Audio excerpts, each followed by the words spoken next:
So here we have the Nissan Qashqai Techno Automatic on a 67 plate. I'm going to start off by showing you around the outside of the car, and then we'll hop in and run through some controls on the inside. But from the outside you can see it's a 5-door car with alloy wheels and tinted windows. Let's start off inside the boot and then work our way around the rest of the car from there. So as we approach the boot, you can see we have reversing sensors. This car's also got a 360 parking camera, plenty of boot space as you can see, along with that 60/40 split folding rear seat. And then this tray section that we'll remove in two separate sections to give you even more boot space underneath. Okay, so we're just going to work our way back round to the front of the car, and then we'll hop in and run through some controls on the inside. But now that we've done a full circle of it, you can see it's in excellent condition the whole way round. Just briefly before climbing in, I think it's well worth seeing the interior from this exterior point of view. There's plenty to run through on the dashboard, so let's hop in and we'll do that right now. Okay, so now that we're inside the car, we're going to start with the dials. On the left-hand side, we have the rev counter, and on the right-hand side, the speedometer. In the middle at the bottom, you can see the total miles for this car. They're 8,795. You can change the information that's displayed above that by using buttons on the steering wheel.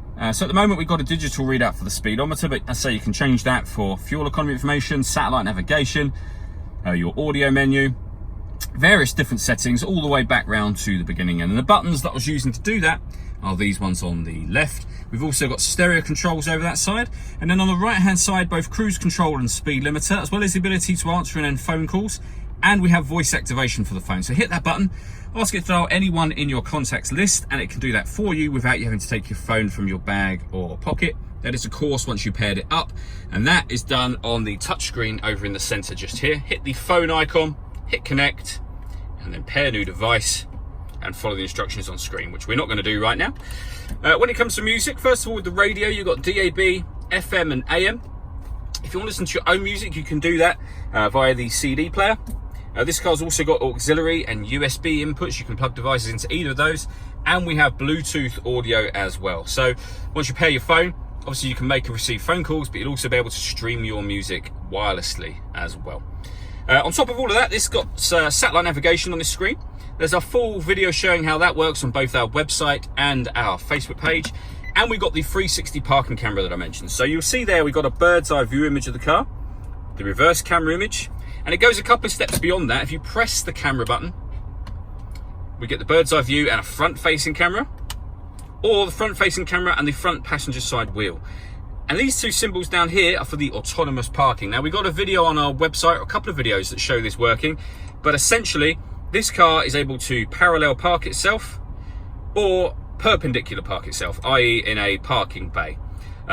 Press the button, follow the instructions on screen. It's a really great system, well worth checking out the video if you have the time. Below that we have dual zone climate control, so you can adjust the passenger and driver temperature, the fan speed up and down. You can determine where you'd like the air to be distributed, and then hit that button to turn the air conditioning on, or hit auto and the car will take control of the fan speed and the direction of the air to maintain those temperatures for you. You can override that whenever you wish to. We've also got a proper heated front screen as well as the heated rear screen.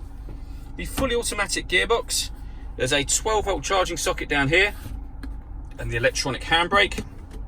And then if we work our way back to the center armrest, we've got driver and passenger heated seats, a second 12-volt charging socket, and then the auxiliary and USB inputs for your music. The last thing I want to talk about is the panoramic glass roof on this car. So you can see the sunblind is closed at the moment. There's a button up here. If I give that a push, the sunblind will now open all the way to the back of the rear seat, and you can see that lets in a huge amount of extra light. All that leaves me to say is thank you for taking the time to watch this video. If you'd like to come and see the car in person and have a test drive, please feel free to call any of our MJA sites. We'd love to hear from you soon.